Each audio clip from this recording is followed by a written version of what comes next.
Morning, my friends. Wiggle here. Wanted to let you know, if you're in the Central Virginia area and you're ever free on a weekend, sometimes Saturday, Sunday, well, we have a potluck here once a month, and we just try to gather like-minded people together, and we just have a meal and kind of fellowship and talk about stuff, and just kind of informal. Maybe I'll do a little presentation on something. Someone else might try to share some information, a little bit of skills, but that's not the main thing. The main thing is just getting together. So what I wanted to show you today, I'm flying solo. I get stuck behind. Welcome to the homestead. If you have a homestead, you don't have help. You're stuck doing most of it yourself. So I'm flying solo. The family's on a vacation up in the mountains. I'm here by myself to take care of this. Looks like the cows are going to need hay. So that's just the last of the... So I'm sharing my morning chores with you while I'm flying solo here. So first things first, I come out and check my cow water. So let me show you how I do this. We're walking past my piles of spent hay and manure. This is where I'll feed the hay bales, kind of congregated in the area during the winter, and push it into piles so it heats up a little bit, compost a little bit more quickly if we had any rain. So I look at that water. That's my emergency backup. It's empty. And this one. So I'm going to walk over and show you. I don't even see my cows. So during the non-freezing months, I'll just use a hose. I got this little timer, and I do suggest these things. These are cool.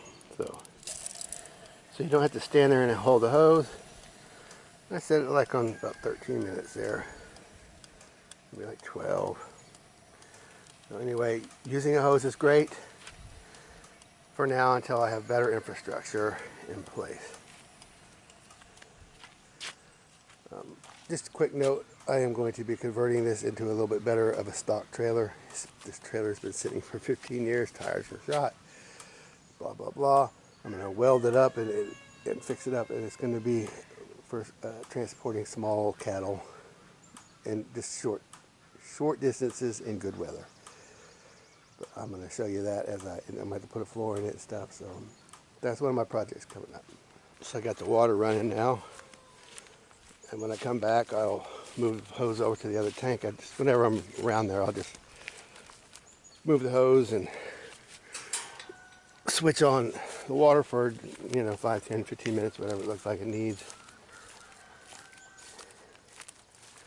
Keep them in water that way. Now, I know that you have those automatic waters you can use, but I have had more problems with those than not, because the cows will just break them off, pull the hose out. I mean, I'm sure there's ways to secure them and all that, but I've just had more trouble than not. So I just use a hose. Now here's some sorry looking hay. I know it's ugly, but I got it for $9 a bale as landscaping hay. So this isn't like real bromey. There's some in it. Yeah, this one is bromey. Some of them are not as bromey as others. It actually has some really good middles in them. I'm going to go ahead and see what they'll pick through on this one, and then they can bust into these other ones. I'm not going to take the net off yet. So I'm going to go ahead. I wanted to show you, it's not quite a machete, it's just a long knife, and it's got that little string cutter on there. So I really like this for working on the hay. It's actually better to slice like this on the netting. On the strings, I'll use that other side. But I got to push a little harder, and then if you got one that's really giving you a hard time, you can chop it. So let me go ahead and cut this real quick. So here I am. I got the net off. I cut the net across, and then I roll the bale, pull the netting out. So now, for my chores, call over the cows. This pasture looks terrible. It's my sacrifice pasture.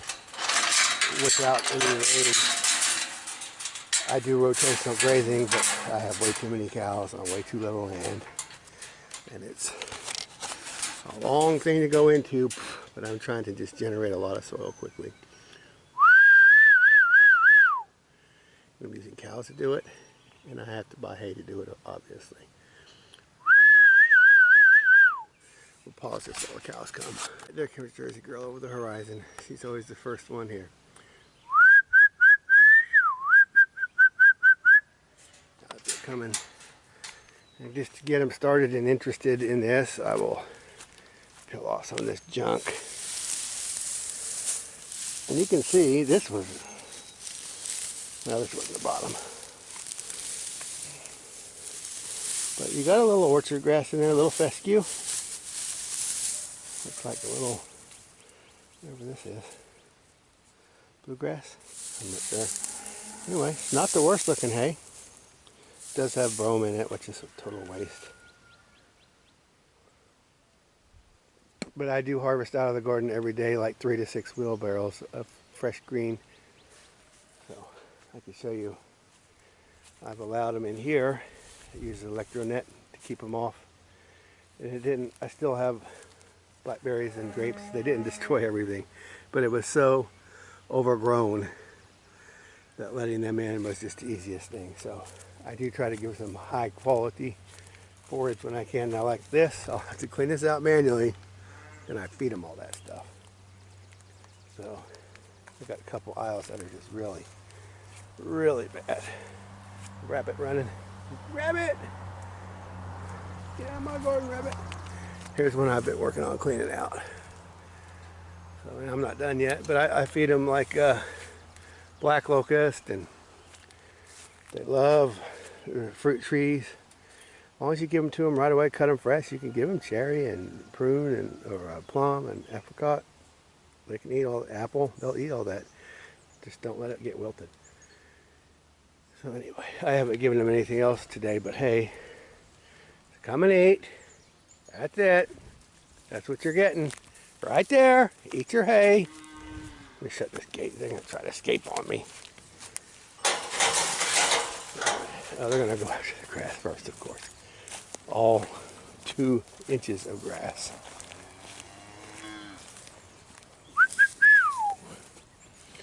So first part of the chores is to give them grazing or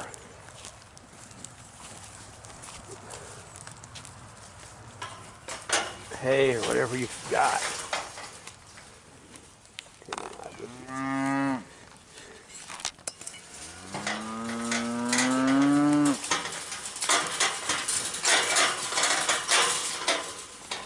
So there they are. So cows watered, cows fed for now. I can show you later when I get some wheelbarrows for them, but that's not yet. There's mama calling for baby. Come on, baby. We're moving. All baldy.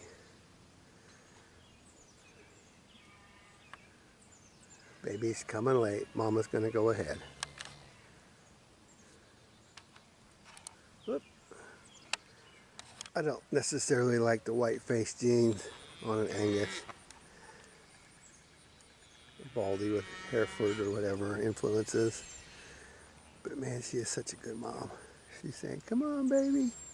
Where'd he go? There he is. See him way down there? Oh, the greatest cameraman of all time here. Oh, jeez. I'm sorry, y'all. That's just awful.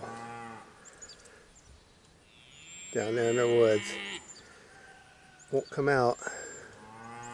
Trying to get a little, added value video capture here, but production value! But it won't come. It's going to just hang out in the woods. Oh well. So much for production value.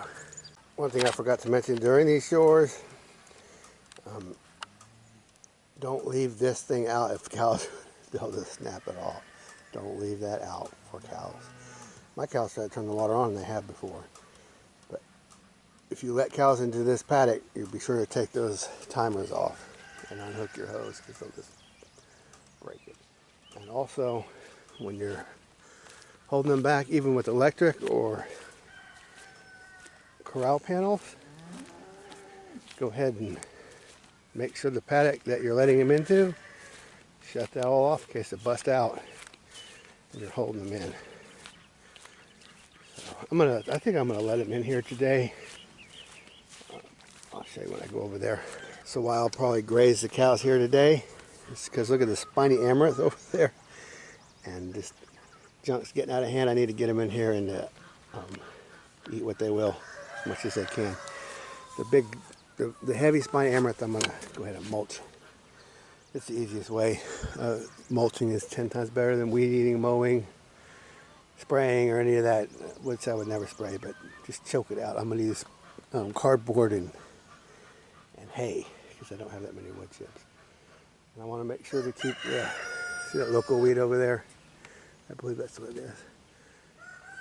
You want to chop that stuff, all the tall, stocky stuff, pokeweed and thistle, bull thistle and that kind of stuff. You want to keep it cut down. But anyway, this is why I would let them in. This just needs to get grazed as much as and as soon as possible.